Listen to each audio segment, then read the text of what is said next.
in that picture? Was it actually like That was actually like that, you know?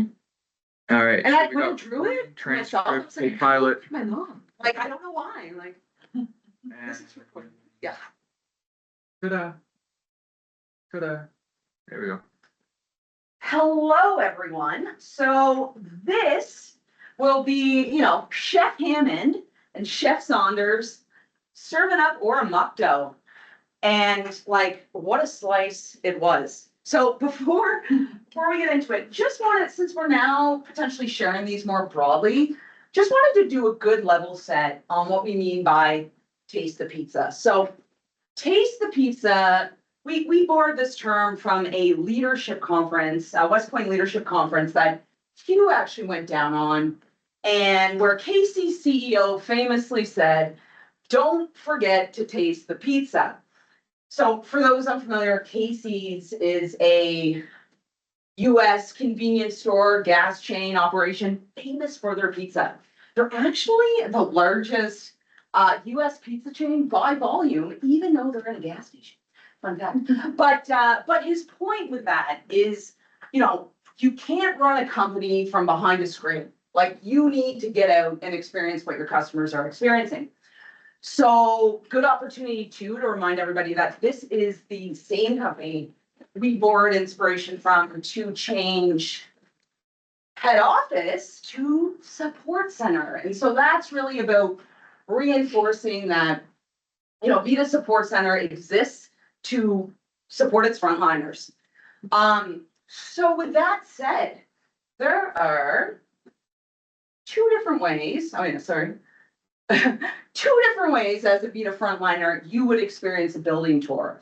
So first, investors or partners. So we bring investors, partners by to really show Vita's model in action and, build alignment for future growth. So you're looking at a shot of Andre DeGrasse, 7-time Olympic athlete, and former housing minister Sean Fraser, coming by Sandy's 30 Spring Hill. But yeah, just wanted to kind of like, these tours are just a great way to, help partners see the mission alive and in real time. So you might kind of experience that type of building tour or a support center building tour. So, so this is again about staying close to the customer experience, seeing the model in action, and making sure frontline teams are supported. It's not about, shaming or poking out what's wrong, because here's the thing, over time, pardon the pun, but things can become wallpaper, right? You're walking a hallway 50 times, you don't notice the thing anymore. I do it all the time. I'm writing, page 1 has a clear typo, I'm looking at it 50 times. Or you might not even know that thing's in your responsibility, right? Who fixes a exterior building light? That BST, is that a BA, right? So this is a great opportunity, for us to come through and learning on both sides. Thought we could also just, back to Casey's CEO, good point that came out of the leadership conference too, is like how meaningful change happens, right? So when teams are brought into the vision, when people have the capacity to act and everyone is willing to execute the work. Almost gonna hand it over to Mark. So, okay, so let's get into it. Glossary of terms, Jamie, Sherry, both from Newfoundland. So Sandy, Terry, I'm sure you're gonna be familiar with these. They might come up. They're, they rubbed off on us a bit. So bridge equals deck. You stay here and I'll come where you're to. That means I'll be there in a minute. And I tries means try. I like that. Right? Yeah, right.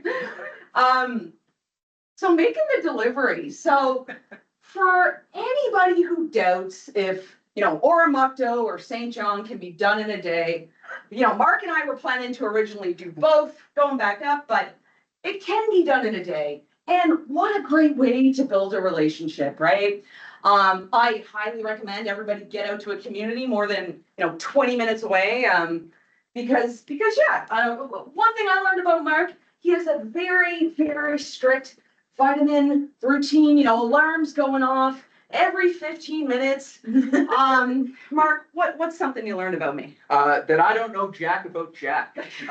That could be to you, shout out if, everyone if they're beating you. No, well, part of this trip is about being, inspired, reaching our buildings, by the people, by seeing the action in place. And, I know Jack was really involved in, the Vita book, coming soon to a town near you. And, I know that Jack got really inspired. Inspired enough that she wants to write her own book eventually. So that's maybe coming to you as well. So Thanks for that, Mark. yeah. So now, let's get into it. This is still making the delivery, but we knew we were not in Halifax anymore Oh, as we're rolling into Oromocto. So yeah, if you loot, we will shoot. So as many of you know, Oromocto is predominantly a military town. Yeah, I know, but it was actually, fun fact, redeveloped in the 1950s by CMHC's Planning Design Council and Department of National Defense, where, you know, they wanted to house Gagetown's military families. So Oromocto is actually one of Canada's first model towns, planned communities. And so model towns are really about being intentional with the design, supporting the infrastructure. And you really felt that rolling into Oromocto. Like I was saying to Mark, like tree-lined streets, right? And just not a single soul panhandling, no signs of homelessness. Just a really strong community. And yeah, social anthropologists kind of coming alive here, but you know, you're looking at a shot of 130, 140, 970, 990. They're all kind of in a cluster here. This is also Obi, Sherry's dog, right there to greet us. But you know, as soon as you're kind of rolling in, it's like sounds of the river, just wildlife everywhere, really peaceful. You know, we found ourselves kind of reflecting on just like how that impacts community life, right? Because environment matters. So, you know, nearby churches, learning centers, city center is like a hop, skip, and a jump away, kind of all built around, yeah, like a center, some rotaries, if you will. But yeah, let's get into it. So first bite, Mark. Serving it up. Everyone remember the movie, You Got Served? No, we didn't break dance. But first time going to 130 and 140 McDonald for both of us. First time in Oromocto, actually. Look, smelled really nice. We talked about the Vita scent being monetized. This Vita scent is a lot more pleasant than other Vita scents. It was beautiful, very clean building. It's not overpowering. Gave off the impression that someone cares about the environment, first off. From a first impression perspective, they kind of blew it away there. We looked for signage everywhere. I know that came up in the last Taste the Pizza exercise for churro. In 130 and 140 McDonald, exterior signs, instructions, and laundry room, there was actually probably over communication in a lot of areas of this is what you do when this happens on, or this what this error message means on this laundry machine. Like it's very clear. All the bulletin boards all up to date, cleaner log filled out as you would expect. QR codes all there. Very clean overall, like extremely clean. If you talk to Sherry, she'll say it was an off day. Sherry's just needs to go see her other buildings, I would say. It was incredibly clean. And proud enough that you would show to anyone else. And we'll talk more about Sherry's standards later, but beautification. Look, there was a few of the buildings there that were beautified, and it shows really, really nicely. Clean building plus the bright doors give that sense of belonging that we talk about. And then Jack, for those that don't know, she's a bit of a hawk when it comes to garbage. The garbage area, incredibly organized, clean from an exterior perspective. There was no overflow. Everything was put together really nice. Now, one unique aspect about garbage in Oromocto is it doesn't actually really need to be sorted that much. We'll talk more about that as some opportunities down the way, but that certainly helps. But overall, everything was incredibly organized. So opportunities to improve. So we actually structured this in a way of what went great, opportunities to improve, and one thing you learned at each building, because there was something to take away at each one. Look, not a heck of a lot to improve at them. So we were a bit picky, but we noticed that some buildings had fire plans and evacuation signs, others did not. This was one of them that did not have any thought put into the fire or any evacuation or in case of emergency exits. Yeah, and we'll say chances are like there, but might not be It's visible. not a, yeah. And 970 was the only one with it there, visible, good to go. And then there's an opportunity, kind of alluded to it on the proactive education side. So Oromocto are actually going to be coming out with a standard here where you do actually have to sort. Yep. So there is an opportunity for us to get ahead of that with some proactive education before that's implemented. Now, Jack, you did reach out to Oromocto. Did. And they did say, or did not give you a conclusive answer. Yeah, no conclusive date that this is now mandatory, but essentially, you know, it's interesting because like, you know, garbage looks so great there because everything goes in one bag. You know, like you don't have the compost bins, the recycling bins, right? It's just everything's in one, right? So yeah, just how that plays a role in Yeah, in absolutely. cleanliness too. And then from a thing we learned about 130 and 140 McDonald, I mean, you can't go on a 8-hour road trip with Jack Saunders and not talk about VDU. Sherry, hey, go check out the leaderboard, everyone. You should. Sherry's the top performer by a mile. And there's a correlation. We did some informal quizzing while there of different aspects of VDU to Sherry and the other BAs that we met, and Sherry knows her stuff, and it really shows. There's a lot of pride in these buildings. They're incredibly clean. She knows everyone's personal name of each of her customers. She keeps really high standards. Yeah, she's a top performer for sure. 100%. So second bite, 970 Onondaga. So what's going great? So again, this is right next to Sherry's buildings. Only building with the fire plan and evacuation signage posted. You know, all these buildings had their exterior signage on the buildings, so that was great. And back to Mark's point earlier, just the impact of beautification, right? Those bright doors and that kind of sense of belonging that comes with that. Leftovers, opportunities to improve. So bulletin board was not up. So bulletin board up, as well as signage. Also, folks, just so you know, we will recap this at the end with action items. So bulletin board signage, including Quinomatic guidance, so you can kind of see it's a very empty laundry room, no signage, no instructions on how to operate. And one machine broken already, and it's a brand new building, right? So. Yeah. Yeah. 100%. So there was also, you can't see it here, but just off to the left there would be a hot water tank that was not secured. You know, if a kid's in there, just happens to kind of flip this switch, who knows what's going to happen. So talking to Jamie about how we can handle that, and also to Mark's point earlier, getting that washer serviced. Lighting improvements. So really dark, kind of walking in, feels a bit dark, kind of feels cold. Not so much in Sherry's building. So kind of looking at what lighting we're using there. There was also no, all the buildings had like Canada Post, you know, where they drop your parcel, you can just pick it up conveniently, not go to Shoppers. This did not have one. And this was back to why we do these tours. This is probably something I can confidently say that would be more of a regional ops thing, right? Like BAs aren't really authorized to order a Canada Post box. That needs to come from like management.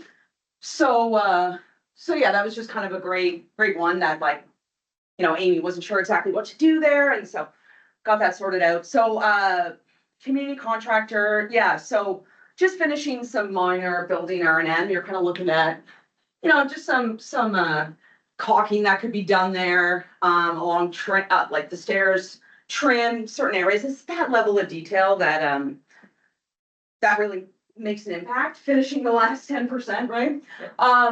And back to education, right, around the waste sorting, Mark's already covered that. So yeah, back to the 10%, one thing we learned, importance of finishing that, because sometimes that's most central to belonging, right? Just those little touch-ups, the signage, the bulletin board, the convenience of just being able to pick up my parcel right in the lobby. 990 on Adega.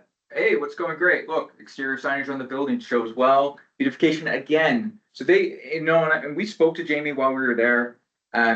Jamie's very prideful about beautification. He takes it very, very seriously. And it shows. It looks really, really nice walking down those halls, and it's consistently prepared. Bulletin boards are up. Again, that was, we were kind of hawkish on bulletin boards while we were there. We kind of discussed that going in, and that was something that we wanted to focus on. Point of Maxwell cleaner logs are good. And look, in this particular laundry room, they set up a community book area. Looked really nice, little inviting area for families or folks of all ages to set up and just have a quick read while waiting for their laundry. Areas to improve. Okay, so attention to detail, ranging from mostly minor to something a little bit more significant and could affect safety. Winter shovel. Look, it was a couple weeks ago we were there, fairly nice out. Pretty wishful thinking that snow was not going to arrive for a couple of months. We didn't need a winter shovel just randomly hanging around. But the big red circle on your screen, exposed glass in lobby, probably not a good thing to just leave about. So we should probably have that resolved. And Jamie's alerted to that fact as well. So we're gonna tackle that one.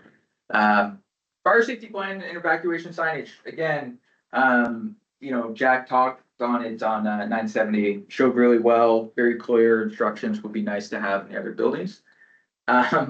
Bridge usage clothesline, that was happening quite a bit. For those that might not have attended our glossary of terms at the start, the bridge is a deck. So just, again, a little bit, didn't show well.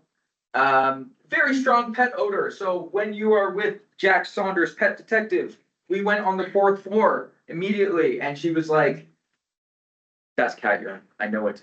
She almost said what breed it was. It was kind of impressive, but no. She immediately knew, and it does stand out. And you can have cleanliness at a common area hallway perspective. The in-unit cleaning is a gap, so there is some conversations to be had about potential. I'm going to use the word policy. I don't mean it as formal, but from a pet policy, what that looks like, cleanliness within the unit, and how it affects the overall building.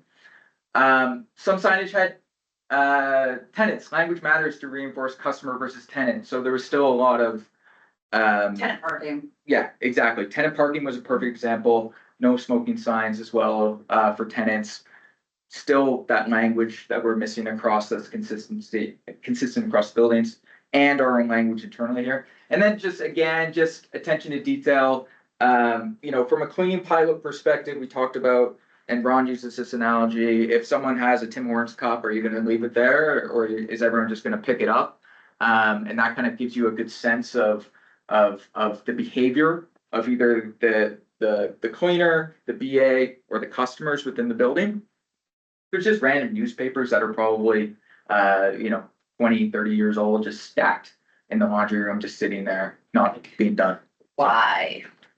And then thing we learned, look, strength of the team with having the buildings in clusters. So we started with talking about the layout of 130, 140 McDonald and 970 and 990 on Adega being basically right beside each other.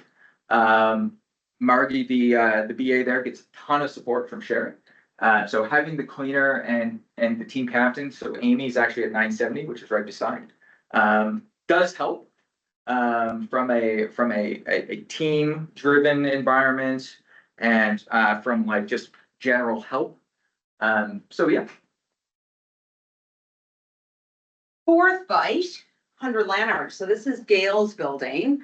First, I'll just say probably about less than a minute drive from the cluster we were just at. Now, this is a very disorienting building. You step in on the first floor, you're already on the third floor. So this building is built on a hill. I'll get into the, how that might kind of impact, some things in the next slide, but serving it up, what's going great? So Gail, has all her bulletin boards up, all the signage is in place, cleaner log is there, being signed off, Coinomatic, everything all good. Actually, I'll get to that in the next slide. So beautification, again, bright doors, pride and belonging. Customers, we saw folks just using the designated smoking area. Gail is somebody who takes a lot of pride, and ownership in her role, creates a lot of, community for her customers. They recently just put in a picnic table. I think next slide. No, okay, well, there is a picture of somebody using it. But just Gail's a really, really strong advocate for the customers in her building. Leftovers, areas to improve, so very disorienting layout, as I said, so extremely important for fire safety. Making sure evacuation plans are crystal clear, every hallway. There was a pretty strong, smell of cigarettes from the first floor. Now, this customer has since moved out, but it's just a legacy issue that's still there. And so, we'll talk to Jamie about, is this in the walls? Like, how can we make this a bit better? Because it is impacting the hallway. Huge stain on the fourth floor. And so this kind of goes back to some learnings in the cleaning pilot, where it's like, if I'm walking in that hallway for the first time, I might think it isn't that clean, I'm seeing this big stain. So I wonder if, with our kind of QR code where we're capturing feedback, if we're actually showing a picture of like what this place looks like really clean, so that like that's the baseline, that's the expectation. We're in affordable housing. We can't always put down new carpets. Folks, be mindful when you are spilling things. Anyway, the only thing with signage at Gail's building, there was like a sign, like I think this was probably the only one where you can see it's been taped up a few times, and like, you can get a new sign printed there. So the aftertaste with Gail, one thing we learned, just really empowered to create your own environment, right? Just the work that Gail and the rest of the team have put into just creating community at 100 Lanark, just incredible work, incredible job. All right, the fifth and final one we made it to, with apologies to Gilmore, was in Model Town, 100 Howe Court. Look, very spacious hallways. Even a guy like Hugh could reach with room to spare. It's incredible amount of space. Look, the work was being done while we were there. There was drywall patches throughout the walls. Look, a lot of community contractor work happens in those buildings. And then we actually had the opportunity to go in the unit, and spoiler alert, the gentleman standing right in front of Sherry is not one of our BSTs. He came from a farm. We'll talk about that in a little bit. But very nice, spacious, tile throughout. Look, it was very move-in ready. Everything was ready to go. So Jamie has, him and his team ready to rock when it comes to unit terms. So yeah, it was very nice. Where it was lacking from an area to improve, beautification isn't done at Model Town, and we did speak to Jamie about that, and I think I might have tweaked him there because he, as I said, he takes a lot of pride over his beautification.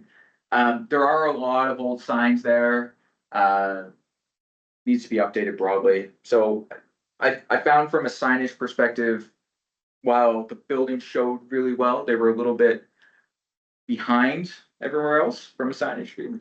And then we haven't talked about exterior cleaning yet. I think there's a big opportunity broadly, but one of the first things we walked into was that top picture on the right. That's how we were greeted when you walked in. Yeah. Just power wash the building if you can, or Yeah, I was kind of like, is that mold? Like, is that? Yeah. Like if safety, it's. And then lastly, from a learning perspective, this was an interesting point brought up by Jamie. He said there's some buildings that are connected directly to the fire department and some that are not, and it is unclear which are and which aren't to customers. So we talked about having clear indication of what is and isn't in each of the Yeah. buildings. Yeah. Right? It's one of those things from a safety perspective, let's over communicate. Yeah. So yeah, Yeah, because otherwise the alarm's going off and nobody knows. no one You're knows. not to calling call. 911, right? So, Yeah. yeah. So tasting the actual pizza. So, to Mark's point earlier, we had, Wynan and Jason drive all the way up. And so shared some slices with, Amy, Sherry was there, Keely joined, Carol, Viv. Yep. You see Gail there. It was a great old time at Mingler's. Even got some pie to go. It was fantastic. So chef reflections, I'll let you kick this off, Mark. Yeah, so we had a long drive home, so we had a lot of time to reflect. And one of the things and one of the most beneficial items that we thought about was the value of Jason and Wynan seeing other ESG buildings or other buildings of ours, just to either get inspired with different ideas, whether it's signage or beautification or look, interior or exterior. And really, I think it's valuable for whether it's locale, HRM, Dartmouth, go check out each other's buildings yourself. You're not far from each other. I mean, St. John to Oromocto is about an hour or so. But even stretch yourself even further. Truro not that far from HRM, right? Go out. I mean, pending work, of course, but like it's valuable to get inspired and take a look at other buildings. You might find little nuggets of information from different team members. So that was the first reflection that we had. Yep. And then, how we kicked this conversation off, talking about Casey's and they're thinking around, hey, you can't run a company from behind a screen, just still a bit of disconnect going on. There were some concerns raised around leasing and just this person's not like, people are not getting back. So just ensuring, any challenges or missing information, brought back to the support center, you're doing that warm handoff and things are being resolved. And if this is, making sure we're educating BAs, BST, if this is a high risk thing, you're picking up the phone, you're not sending emails to rent at Vita or moving at Vita, anything else to say on that, Mark? Yeah, it's kind of just taking the baton and going to the next point, the idea of escalation. Yeah. Really understanding who, what, when, and how to escalate. We expressed the importance while there, live, and we joined the huddle while live there of joining the huddle. If you have a question, you have your full attention to ask any question. How to use the Vita map, who works in what, to be very clear on that, right? And Jack was alluding to, and I jokingly said this earlier, but it's true, is this idea of generationally, people don't like to pick up the phone. They feel more comfortable making a TikTok dance to communicate with someone than they do rather picking up the phone. We need to get over that. Yeah. We need to get over that, right? It's so much easier to talk to a human than it is to do an interpretive dance or send out a carrier pigeon, right? Let's really focus on communicating and building those relationships, even from afar, than it is through an email, which comes off cold most of the time. So Yeah, and I think we talked about this the last press, but just one thing immediately as we're driving back is like, how are folks feeling? Right? Like are folks, I know are people nervous about us coming through? Are they, waiting for a report card to come on by? And so just rethinking like how we're sharing information and involving, many of our processes is, getting that buy-in from your affected stakeholders and really involving them in the process. So should we first be debriefing with the team before we're presenting to support center, right? Mm. And should we be creating go through one of Sherry's buildings and creating the standard for what we really expect on the building tour, right? Again, this is a place for us to learn and find out, information, all that, but I think it's important to kind of set the standard. And of course we have this in lists of responsibility and all that kind of thing, but just visually show it. yeah, no, and the last point, I kind of spoke highly of Sherry at the start when we talked about 130 and 140 McDonald.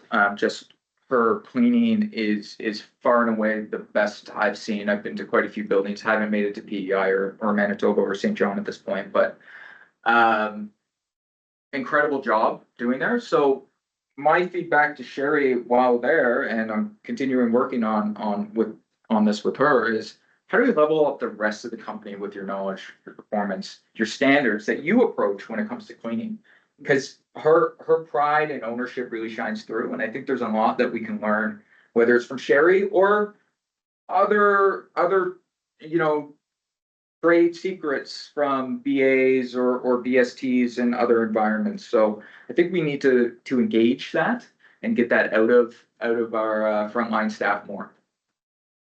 100%. Okay, almost done here, guys. So action items. So the chef's to-do list. All Oromocto buildings need these three things. So fire safety, evacuation plan signage. So work with Mike B, BST to roll that out.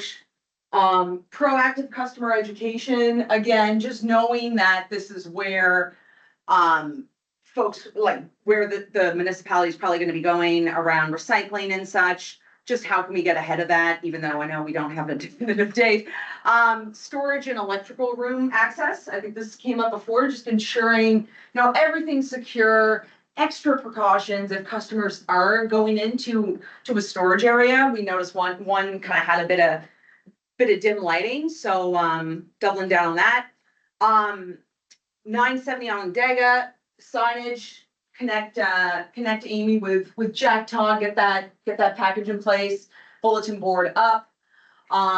Cleanliness and lighting, so so Sherry has actually taken on a few additional buildings. She's now cleaning 970, and so we'll also, like we said earlier, look at the lighting she has in 970. I said bulletin board, secure hot water tank. Again, that's the BA, making a request in Yardy. And Canada Post Box, so we'll take care of reaching out and getting that. And then on 990 Onondaga, again, signage will connect Margie and Jack Todd with that package there to ensure any missing signage is in place. Couple of things that were actioned directly to Margie already. Very strong pet odor. We spoke about the cat urine. So Sherry's already actioned that. Gave her the winter shovel for a couple of weeks anyway. Remove the newspaper, say just attention to detail again, and then that exposed glass, just enter in a ticket. Let's follow that from cradle to grave all the way through Yardy. Then 100 Lanark signage again. The cigarette smell, first floors. Kind of bounce ideas off with Jamie how we can think outside the box and how to improve that, because that could actually be probably is a wider issue than Oromocto. I'm sure many people have been in buildings and you smell the smoke. This is something that if we solve it here, localized, we could probably implement elsewhere.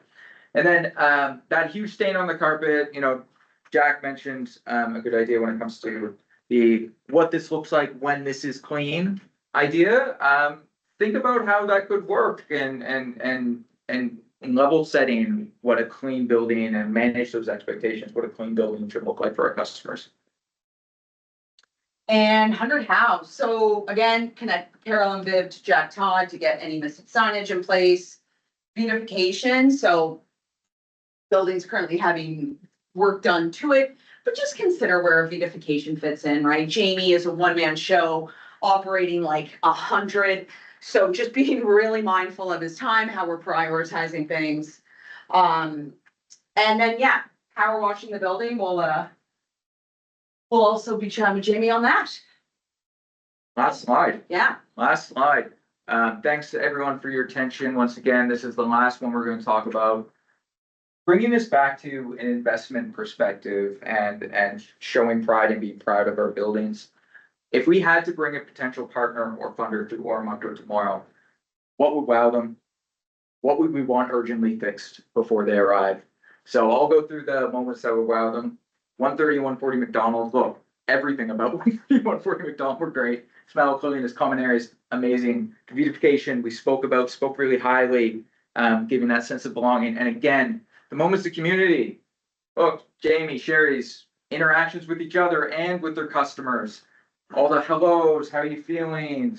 Like, Really, really I nice. just knew every single person that had any single bug in the community and like, just, I don't even think those were her customers. Like, I don't think that was her building, you know, she Yeah. was just cleaning. Yeah. And, you can't script that, you know, like that's just like authentic community in real time. 3 to 5 fixes, so smell, cleanliness, lighting, as we've already discussed. Consistent signage, right, including clear fire evacuation plans, and just complete beautification when you know, back to the priorities, but just the sense of belonging and everything that creates. It's been a slice, Oro and St. John. Thanks, everyone. Questions? I hope no questions were, hands were raised. No, there wasn't. I was wondering. Any questions? Allah. Great presentation, Jack and Mark. Thanks a bunch. I thought it was really interesting that you really were able to notice the cleanliness, because when we did the cleanliness survey back in June, the Oromocto Ospreys had the highest absolute rate by far from all the other teams. And so it's really interesting that you walked in and like instantly you could tell.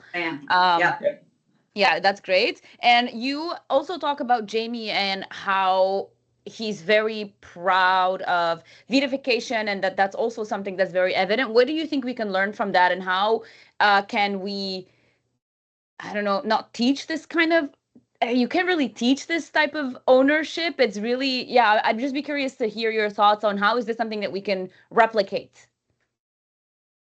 Yeah, both Sherry and Jamie have just such a deep sense of pride in their work, you know, and like, of course, so does Sandy, so does Terry. You know, we could call that a Newfoundland thing, but it's not just a Newfoundland thing, right? That I've been actually asking myself that same question is like, how do you screen for that? Like, what is that? You know, and trying to boil that down. On the vitification side, we could definitely put out more education around the importance and what that does. I actually came across a really good TED Talk.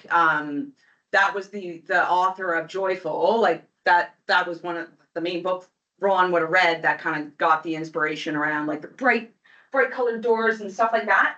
But yeah, it's a great question. And something we've been thinking about since coming back. From my view, talking to Jamie and Sherry while there and post, there's this feeling and sense of clean environments bear clean environments. So if you're clean in the building, it will travel to your unit. And if it'll travel to your unit, it will travel to your life and the community. And same thing when it comes to maintenance, right? So if it's a coat of paint or a couple of coats of paint on door, that might bring a feeling of happiness or joy compared to a little bit more dark and dreary. That's kind of where the infection takes place, for lack of better words. So how do you encourage that behavior? It needs to just take over. That was a tough one. I just think it sits within Jamie and Sherry. Jack, Mark, that was fantastic. Thank you for recapping the core principles from the cases. Case study. It's really helpful to keep those in mind. And you guys did an excellent job of paying attention to what matters at the buildings. And really good tip to get the BST cross-pollinating to different portfolios and buildings to share tips and tricks. It's really hard to do virtually. Yeah. So we should find ways to encourage that. It was so cool just seeing them all huddled around, like kind of like, how does it work like They're that? You talking know, about like just like different infrastructure or the Yeah. boiler, and they were like, "Oh, what do you do with that?" And they were just sharing ideas on it. Yeah. Good. That's fantastic. We'll keep this exercise going. It's really valuable. On the to-dos, can you go back to those real quickly? Sounds like they're most of them are in good. Yeah, we acted on like the most urgent, so there were, like I said, some leasing stuff, like we, and then of course, like I went on vacation anyway, but we have actioned, Awesome. Jack, Todd, do you need any support? Let us know. Yeah. Canada Post boxes, who generally has the direct line to No. Canada Post, that's why we need I to. think that's falling through the gaps. Previous regional ops thing, like I said, that, it's just great we're going on these tours, cause it's Yeah. like, yeah. Yeah. Brilliant. Cool. Thank you. Awesome, guys. Thanks all. Thanks. Yeah.